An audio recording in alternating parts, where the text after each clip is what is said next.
Welcome back to Just a Sharp Scratch. Today I'm joined by Tom Connelly, lead clinical educator at University at Sheffield. Tom's career spanned frontline emergency care right through to shaping the next generation of nursing associates. Hi Tom, welcome to Just a Sharp Scratch. Hello, and thank you for having me. Right, before we go into the serious stuff, Tom, I've just got a bit of an icebreaker question for you. So I just need you to give me a number between 1 and 200. 79. 79. Okay, your question is scrolling on down. All right, okay, if you had to describe your job using only 3 words, what would they be? Worthwhile, enjoyable, giving. Giving. I like Yes. that one. I think if I had to to do the same question for myself, what would my job be? Chaotic, I think would be one. Yeah. Rewarding, Yeah. and I would say enjoyable. Yeah. Even with the chaos, it's still enjoyable. It's enjoyable chaos. I think chaos adds to the enjoyable of it, doesn't it? It does. I think if you if we weren't rushed off your feet in some shape or form, it's nice. It's a bit more relaxed now that I'm in GP land, I do have to admit, but there are days you think, oh my goodness me, what is going on? Yeah. Where did you work before? So I used to work in general health. So I worked in a hospital on the Yeah. pediatrics ward and stuff like that and in the community. And then I moved to CAMS, inpatient unit. So that was its own kind of crazy in its own little way. And then moved to GP land because I felt as though I needed to start retiring, and that's what. But it's not like that at all. There's me thinking it's going to be nice and relaxed, and it ain't. It's proper, still hands on, and Yeah. absolutely love it. And I But think that in itself shows the breadth of the nursing associate role. it In does terms indeed. of you worked across a lot of different fields of nursing, different areas, and that's really good for promoting the role as well. It is. It's great to see the kind of diversity that this role can mold into. But we're not here to talk about my I know. career. We're here to talk about you. And I feel like I'm being the one interviewed here. What's Yeah, going on? yeah. So to roll things off and get it all started, let's start from the beginning then. So how did your career in care industry begin? So when I was 18, I applied to be a paramedic through the undergraduate route. Was unsuccessful at the time because they said, oh, you need more experience. So I went and got that. That took shape in terms of doing a level 3 healthcare apprenticeship. That was over at Macclesfield in Cheshire. And from that was a 2-year course, I think. Upon completion, worked in ITU at Macclesfield as a Band 3 healthcare assistant. And I think for me at that time, that was the best career change I've ever had because you learn so much on ITU, HTU. It's really Oh, niche. yeah. And that sort of got me curious around ED, emergency care. From that, moved all the way over to Rotherham. Started in A&E as a Band 3 EDA, Emergency Department Assistant, and then the opportunity arose for me to do the TNA training as it was back in the day. And that sort of led me to the start of the TNA journey. Yeah. So what kind of drew you to the kind of nursing associate role then? What kind of thought, actually, this is where I want to go? I mean, at the time, there wasn't much known about the nursing associate role, so I was the cohort after the pilot group. Was a year behind me then? Yes, so I was the second cohort at the University of Sheffield, and I knew I wanted to progress in my career. I didn't know how financially I could do that or sort of what routes were available. And I don't know if it came out via an email via Rotherham Foundation Trust, but it was advertised. One of the ward managers came to me and said, oh, what do you think about this role?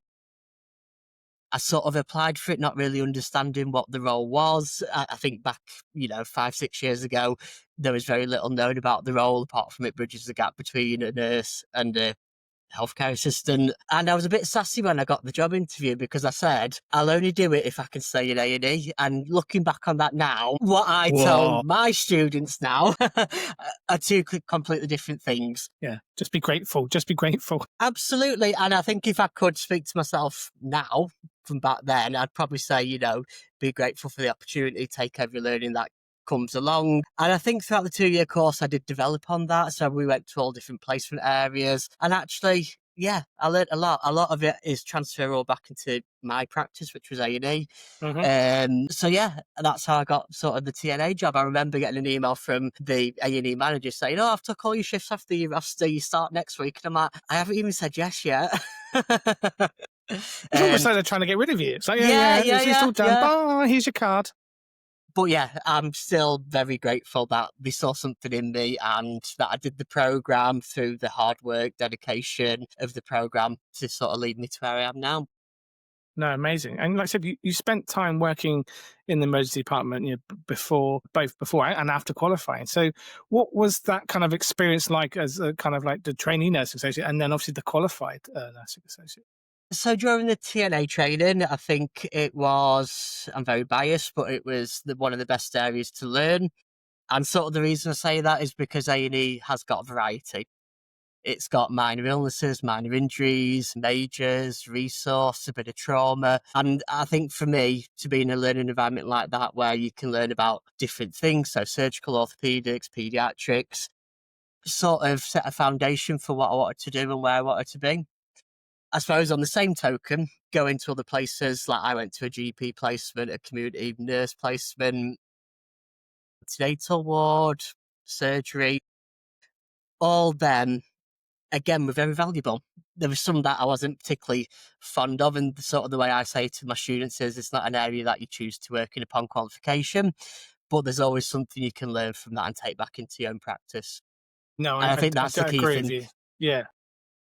key thing to remember when you're out on placements that you might not necessarily enjoy is that there's always something to learn from that placement.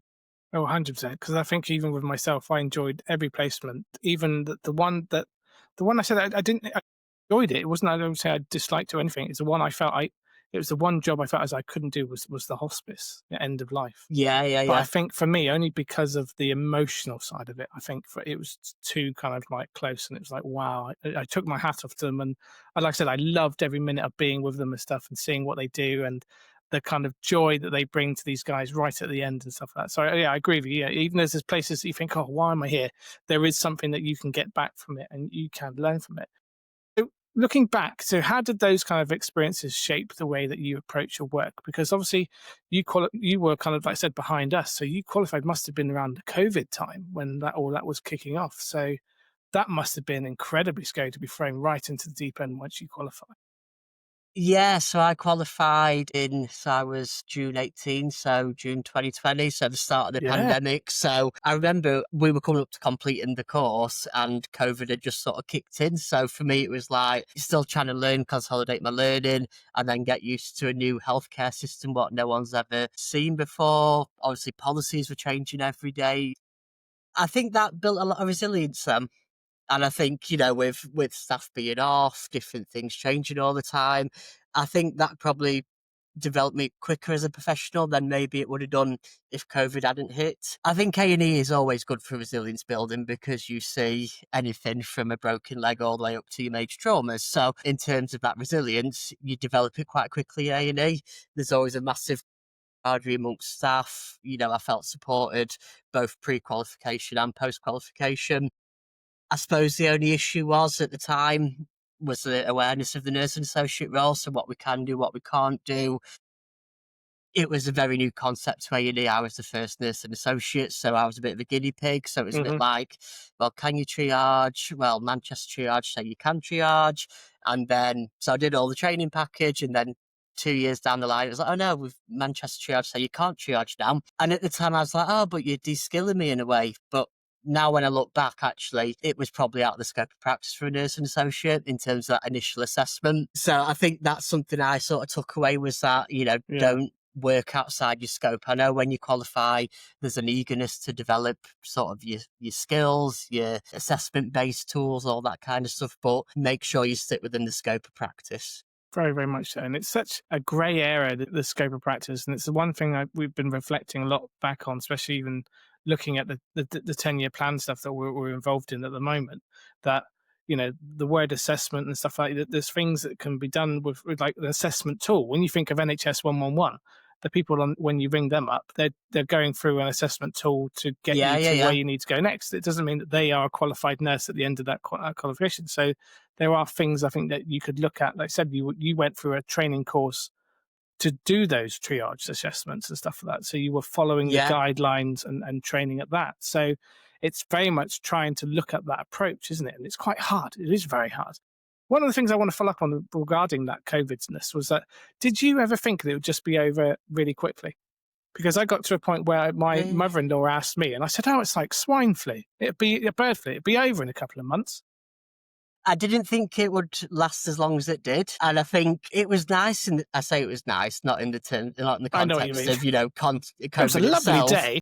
but in terms of A&E departments, I think it was unprecedented that we'd have one patient in the department at like 1 o'clock in the morning. So we had a couple of months where it was nice. Again, in hindsight, was that patients avoiding A&E? Did we have a lot of missed opportunities to treat people because they were staying at home? Yeah, And then after that, it was chaotic. And I think up until I left A&E, that sort of carried on in terms of the intensity of the shifts, the acuity of the patients. And a lot of that boils down to, people are living for longer. People probably needed treating during COVID, but we're scared of coming into A&E. No matter how you try and publicise that, you're A&E safe. is still Yeah, open. It's safe. We've got area for patients for COVID. We've got safe areas. There's a certain demographic that avoided A&E because they were scared, and rightfully so, in terms of having that fear. But equally, there's probably lots of people who came in a bit too late, yeah. And and that was that's that sort of problem. a It's trying to find that balance, isn't it? At some point, you decided to move from clinical practice into education. So, what kind of sparked that decision? yeah. So it's so when I did the TNA course, I had a clinical educator called Lynn Firth, who then become the director of apprenticeships at the University of Sheffield. And we were coming up to qualifying, and she kept saying, "Oh, you'd be a really good clinical educator." And at the time, I thought, "Why? I'm really quiet in class. Don't particularly engage in class. Yes, I get my portfolio update, but back in them days, we're on paper, not sort of e-portfolios." But she saw something in me and said, "Oh yeah, in a year's time, there should be a job opportunity coming up. Have a look, and we'll go from there." So that was in November 2020. So yeah, 6 months post qualification. Okay. Been stuck to a word, got back in contact with me and said, there's an opportunity come up, sort of ad hoc basis. So it's not a permanent job, it's a bit of a flexible working agreement. How do you feel about it? So yeah, took the job in November 2020, and then the year after I became a substantive member of staff. So yeah, I don't know what she saw in me. Unfortunately, Lynn's no longer with us, but she was definitely pivotal in my career in terms of getting me seeing something in me and then developing that when I started at the university to the person I am today. Yeah. And when you say no longer with us, do you mean that she's moved on to other jobs? No, she passed away a couple of months ago, unfortunately. So Bless. sad, but the things she did for the University of Sheffield in promoting apprenticeships still sort of lives with us all at the university. Yeah. And she obviously saw something in you that's going to obviously make a difference to nursing associates. Yeah, yeah, and I'll be forever grateful for me as a student nursing associate all the way through to how I am now, because she's pushed me to do like my PG cert, pushed me to be a lead educator. So yeah, yeah. Yeah.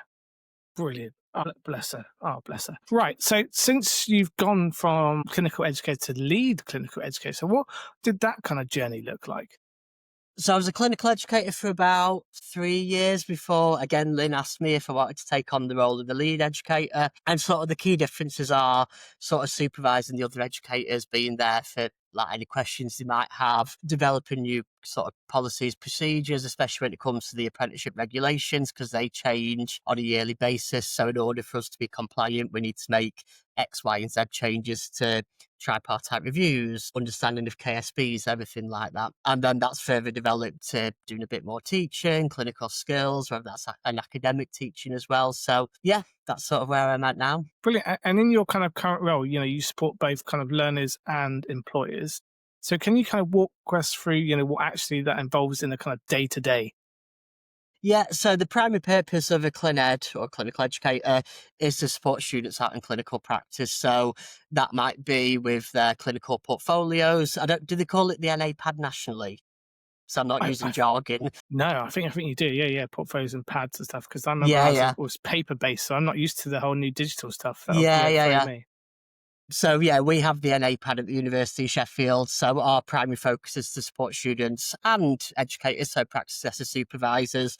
We're sort of understanding how to use the NA pad. That could be from the basic functions to sort of the clinical assessments, what they need to do in their NA pads. We have regular tripartite review meetings. So every 12 weeks, we'll meet with the apprentice and their employer, review progress from the previous review, and then set targets that are achievable for each individual learner. Outside of that, a lot of our role is pastoral support. I don't think I sort of appreciated that until I started this job, that healthcare workers do have problems. They do have emotions. They do need someone to offload to. And I find a large part of my job is providing that pastoral support. And, the course is demanding. There's no two ways about it. Yeah, I think some people apply, or even wider people think that, oh, it's an easy course because it's not a fully registered nurse course, it's a nurse and associate course. But then you chuck in all sort of the additional apprenticeship regulations that the students need to complete and working, learning at the same time. It makes it at times quite hard for them to do. And just being that person, what students can have 15-minute conversation with, offload their issues, whether that be around the academia, placement, personal life, having that conversation, come up with a plan to support them. I think that is the most rewarding part of the job. You just feel like you've made a little change to their learning journey. I think that's what I find the most sort of the best bit of the job.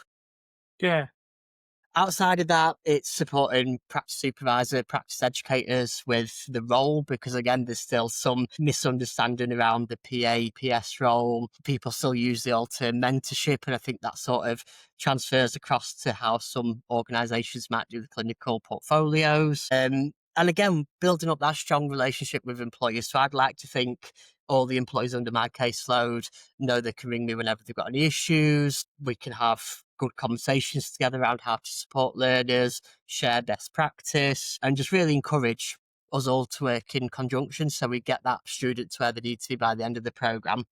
Because it's in everyone's best interest. It's in our interests as the educational provider, it's in the employer's interest as the employer, and the students, because that's where they see themselves in their career. yeah. And I was going to say, what were some of the challenges, student nurses face? But I think you kind of answered that one, and how you support them and stuff, especially that emotional side. I think it's Yeah, that almost counselor role that you kind of need to be that personal cheerleader sometimes to kind of help them get through those sticky times that you kind of think of. It's like I said, it's always the way that I've always described it, it's a bit like a roller coaster, isn't it? It's kind of ups and downs and rounds and rounds. And the one thing I always say is right at the end, even when you get off it, when you qualify, you kind of say to yourself, cool, can I go again? It's just the weirdness that you yeah, yeah, get. You yeah. kind of think, oh. And I think that's just a great way to describe it. So I'll move on to the next question since you answered that one perfectly well. Thank you. So, from your perspective, how does the kind of SNA and RNA and NA role kind of differ across different healthcare providers? It's quite a lot, isn't it, in all Yeah, fairness? So we work with lots of providers, from acute trusts, mental health trusts, learning disabilities, children's hospice, adult hospice, health injustice. The scope should be the same in terms of what the NMC set out in terms of the standards of proficiency. But I think each employer will adapt that to the needs of the patients. And I don't think there's one glove that fits all, because I was having a conversation with a student earlier, and I'm like, they were saying about why can't the NMC just say, give like a whole JD for, every nurse and associate in the country. But you can't, because it's a generic role and we cover that many different areas. What works for one employer won't work for another employer. yeah, And I suppose the same in different fields of nurses. So what works in primary care for yourself probably wouldn't work in primary care in prison, for example, because they have different policies, procedures, different ways of doing things. I'd say the role, as a general rule of thumb, is the same throughout each organisation in terms of, what NAs can and can't do. Again, there's some disparities in that. So some organisations will let the qualified NAs do IVs, others won't. Control drugs, again, some will let them do them, some won't. And I don't know if a national sort of guideline would help, because the role is that dynamic in different environments. I don't think a national guideline would necessarily fit all the employers, and actually would you then end up deterring employers from coming on board? It would. It's a tough thing, isn't it? And It's I think tough, that's innit? something that I said, have to kind of really look into, because it's whether do we kind of just open it up as much as we can, but then does that lead into other aspects of things like the role failing in itself, because it's putting things and patients at risk and even staff at risk and stuff like that. And I think that's Yeah, what yeah. really needs that research to look at. Some of the things I've been talking about is looking at other roles in other countries. The enrolled nurse that's in Australia and stuff like that, and the LVNs and LPNs in America are very similar to the nursing associate role here. And obviously their scope of practice has been built upon for years and stuff like that, and seeing what they do. And it'd be great to kind of look at do some research and seeing how how that role could be potentially adapted and moved in here, to kind of see if it would help in any way for the healthcare system. So I agree with you. Yeah, it just needs to kind of be looked at a bit more, so people Yeah. don't feel as though they're kind of caught in a box, isn't it, and stuff like that. So are there kind of any kind of misconceptions around the scope of practice that you think that you would like to kind of clear up, or anything like that, or maybe look into a bit more?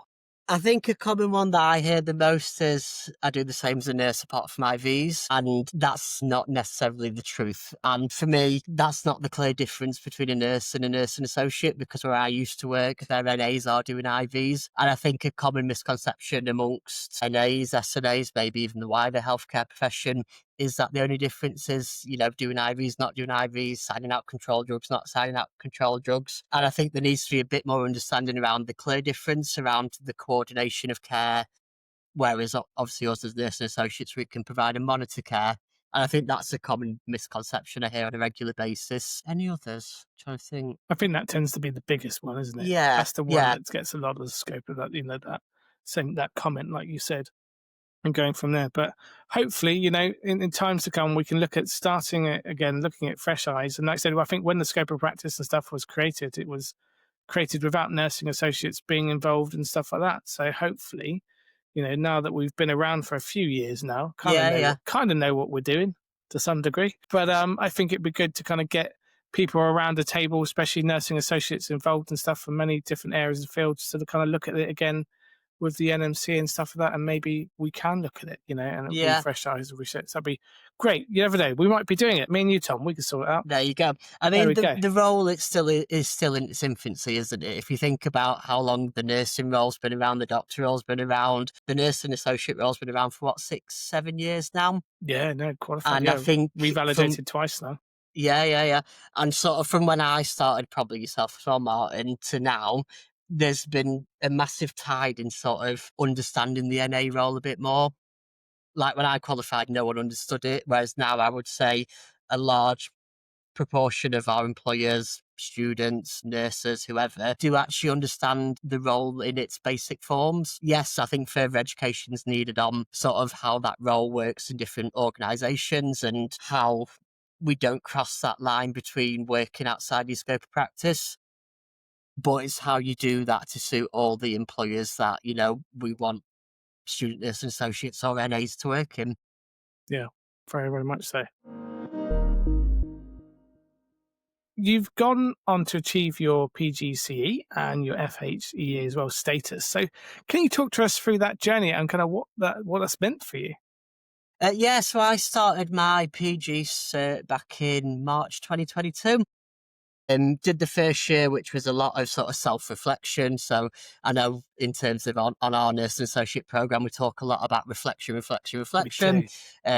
Not only to prepare for revalidation, but if you go into sort of further education after the point of qualification, again, there's reflecting. It's not on nursing practice, it's on your teaching practice, but there's still that element of being reflective, should I say. So yeah, that was the first year. So after the first year, you get your FHEA, which means that you're a fellow of the Higher Education Academy. And then the second year of the programme is a full research project. So The research project I undertook was around our role as university clinical educators, because it's quite a niche role within higher education. There are similar roles sort of coming up now in terms of workplace coaches, all that kind of stuff. But in terms of clinical educator role, I think we are one of the only universities that provide the service to students. And historically, we've done research on what employers think about it, what academics think about it, but we never actually researched what the students thought about the role. And for me, they're the most important ones.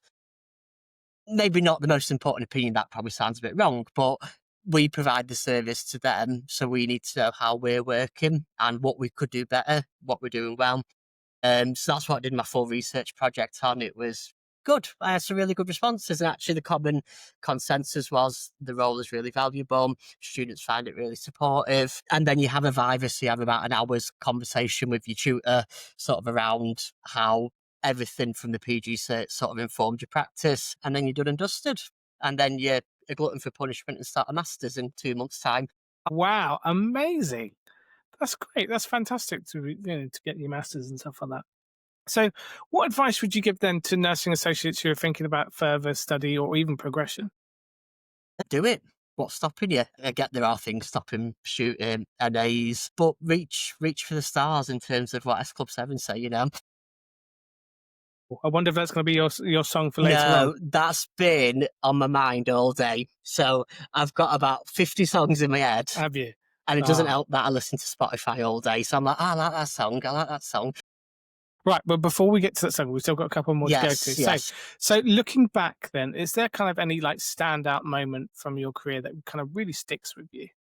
I think in clinical practice, people often think that, you need nurse because of the glory, Yeah, because, casualty you know, moments, yeah, whereas good-looking doctors actually, and nurses everywhere, all that kind of stuff. Yeah. yeah. Obviously not.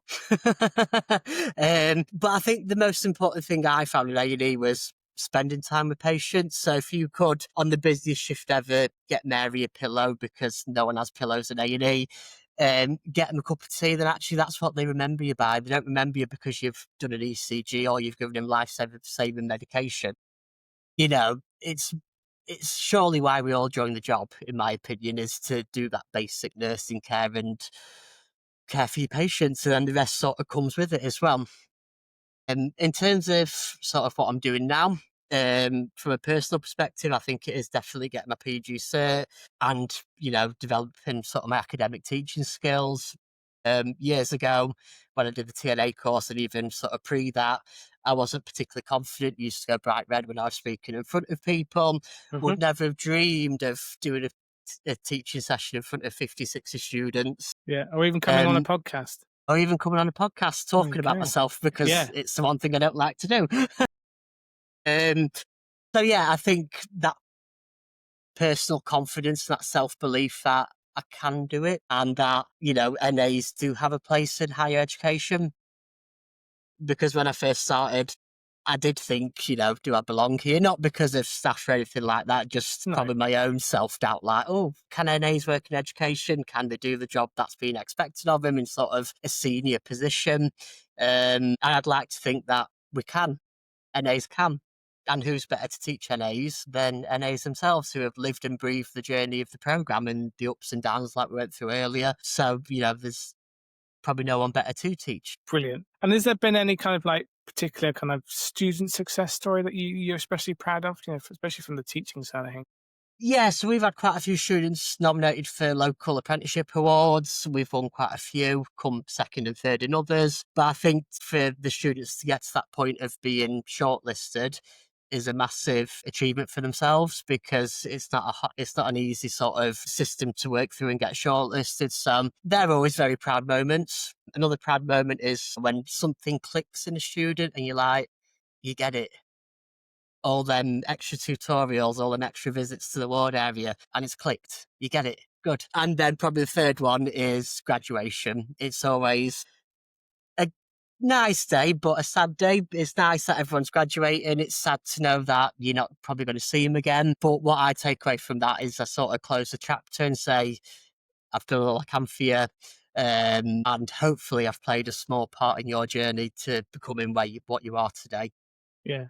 And like I said, you're always going to be remembered because, like I said, that journey of how you get to that role for the education side of things. I still remember my first teacher, Mo, and stuff like that, and still remember the kind of almost kind of matriarch that she was, that she had presence that Yeah. she had in the room.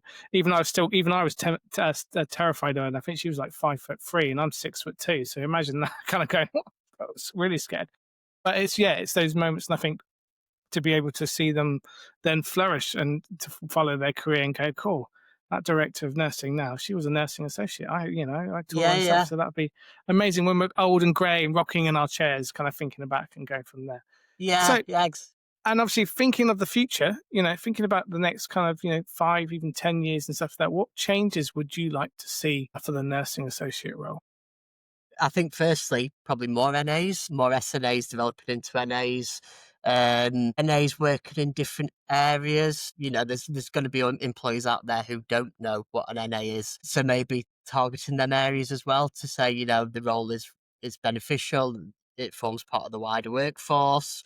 I think there's always room for development of the role. I think there's got to be caution applied to that in terms of boundaries set so you're not overstepping your scope of practice. Could more NAs work in LEM teams, for example, at acute trusts? Can NAs start to work within different HEIs, further education? I know one of my colleagues who is an NA as well, who worked at the University of Sheffield. She's now gone into FE as a health and social care teacher. Maybe exploring them areas a bit more as well. Role awareness, I think that's something that is continuously going to have to be worked on over the next 5, 10, 15 years until we get to a point where everyone understands. And by everyone, I mean patients as well, because do patients actually fully understand what a nursing associate is when you're introducing themselves, or do they just take it for granted that you know what you're doing? Do the lay public just know what assume you're a NAs nurse are? because you're giving some care. They just assume that's what you're doing. Yeah. I think more funding into the nursing associate role. I think a big one is career progression, isn't it? And I'd be the worst person to say don't progress within your career because of, how sort of far I've come. That's not being big-headed. But I think with that, there's got to be an appreciation that, apprenticeship money isn't, there's not a lot of apprenticeship money, and employers, from my opinion, would probably love to put all the NAs on a top-up course and then further develop ACP, whatever route they choose to take. But they can't because of financial constraints. I'm trying to word it in a way that... Yeah. And it's difficult because I don't believe that any employer doesn't want to offer the top-up route to their students or to their registered nursing associates. I think the difficulty is the lack of funding. Yeah. And almost And red tape and stuff like that that's around it and stuff. Yeah. And then sort of on the same token, I think if NAs are really passionate about topping up, then don't rule out the self-funding route because, there are certain finance options available. There are students who I've had on the programme before who are starting the undergraduate route in September this year. So what I always say to my students come up to the Edu Unit 4 is don't rule that option out because who knows when apprenticeship money is going to come back in. And if you're that eager, that passionate to get it done in a year, for example, maybe look at your self-funding routes. Yeah. I think that's great advice to be able to look at. So, right, well, now we've come to your final question, which obviously we kind of touched a little bit on. So, we like to finish every episode for our guests to kind of give us a song that we can add to our SNA and RNA playlist on Spotify. So, Tom, what song would you like to add and why that one? Is it like an upbeat playlist or a bit of everything? It's a bit of everything. It can be anything you want, really, because it's very much that it's about, say you've got a person that's on their 4th long day or their 5th night shift thinking, why on earth am I going to do this again? But just to get them motivated or kind of get that start of the early morning to get them going, it can be any song that's really inspired you or just something that's got a story behind it. Okay. I mean, I really like Wicked. So I'm toying between Wicked or another song. But I'm going to be selfish. I'll go for Wicked just because I've been obsessed with it for years. So is there a specific song on Wicked that you like? 'Cause I've only recently watched it. I got to admit, yes, I was one of those kind of like, I don't want to pay for cinema because I'm tight-fisted and I didn't want to pay for it on big, so I waited for it to kind of come out on my, subscription thing. So I paid and watched it only a couple of weeks ago and I got to admit, I absolutely loved it. Yeah, I it's don't like amazing. musicals. I don't like musicals. I really don't. I think the only musical I watched was The Greatest Showman. I was like, oh, this is quite Yeah, cool because it's quite good music. You know, Les Miserables and all that kind of stuff. No, I can't do it. yeah, yeah, So yeah. I wasn't going to give it hopes, but 5 stars I would give Wicked. I would say Yeah, I've become a Wicked fan. Let's put it that way. good, So which good. song do you reckon we could add for you? I mean, everyone goes for Defying Gravity, but They do. it's not my favourite song.